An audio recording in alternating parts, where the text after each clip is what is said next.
Şeffaf Mutfak'tan herkese yeniden merhabalar. Çikolata koliklerin bağımlısı olacağım müthiş bir çikolatalı tatlı tarifim var. Ve evde olan malzemelerle çok kolay bir şekilde yapacağız. Sadece biraz bekleme süresi zaman alıyor. Onun haricinde kendisinin yapımı çok ama çok kolaydır. 7'den 70'e çoluktan çocuğa herkes yapabilir kolaylıkla. Böyle 1 litre kadar sütüm var. Böyle bir cam kasenin içine önce bütün malzemeleri karıştırıyorum. Çünkü un ufaklar topak olacaktır. İşte nişastaydı, kakaoydu. Bunları süzerek tencereye ilave etmek için nişastayı, kakaoyu ve şekeri süte ilave ediyorum. Biraz karıştırıyorum. Homojen bir şekilde karıştıktan sonra süzgeç yardımıyla pişireceğim. Tencereye dökeceğim.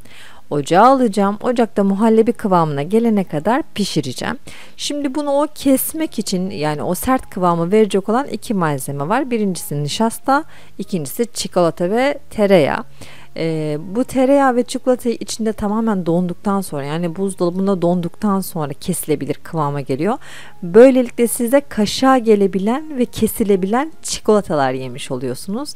Kahvelerin yanına tüketebileceğiniz ya da sadece tek başına bile tüketilebilecek harika bir yoğun çikolata lezzeti.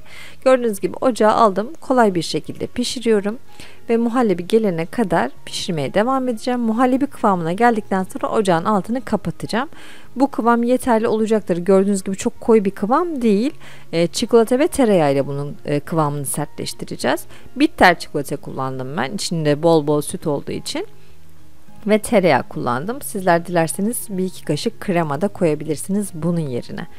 Ve böyle bir baton kek kalıbı kullandım ben dökmek için. Sizler cam kase de kullanabilirsiniz. Rahatlıkla çıkacaktır. Öncelikle böyle bir dökeceğiniz kalıbı su ile yıkamanızı tavsiye ederim. Bu sayede içine yapışmayacaktır. Bunu eğer akşamdan yapıp ertesi gün servis yaparsanız çok daha güzel olacaktır. Kesmeden önce buzlukta bir 10 dakika kadar dinlenirse çok daha şekli muntazam olacaktır. Çok daha kolay kesilecektir. Gördüğünüz gibi böyle bir baton kalıbım var ve su ile ıslattım. Kolayca hazırladığım çikolatalı tatlımı içine döküyorum ve önce oda ısısında, sonra da buzdolabına yaklaşık 1 gün kadar bekletiyorum.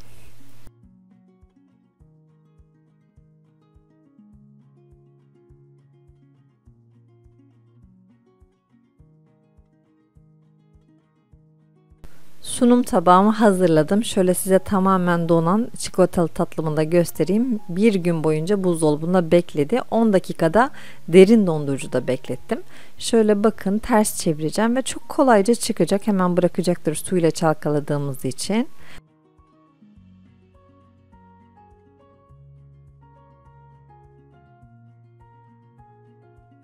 Böyle köpük köpük ve kaymak gibi akışkan bir kıvam var. Ben şimdi kaşıkla da size göstereceğim. İnşallah bıçakla keserek de göstereceğim.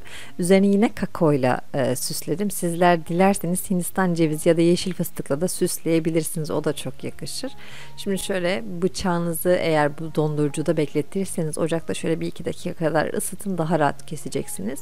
Bıçakla dilim dilim kesebilir. Böyle kahvenin yanına çok muntazam bir şekilde servis yapabilirsiniz.